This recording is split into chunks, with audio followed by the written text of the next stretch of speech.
Video తీసి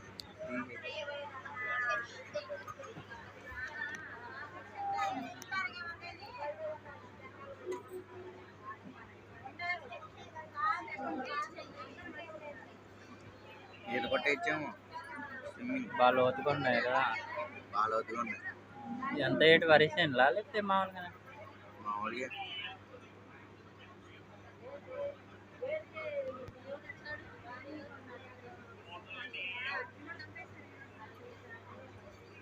వరి మొత్తం మునిగింది.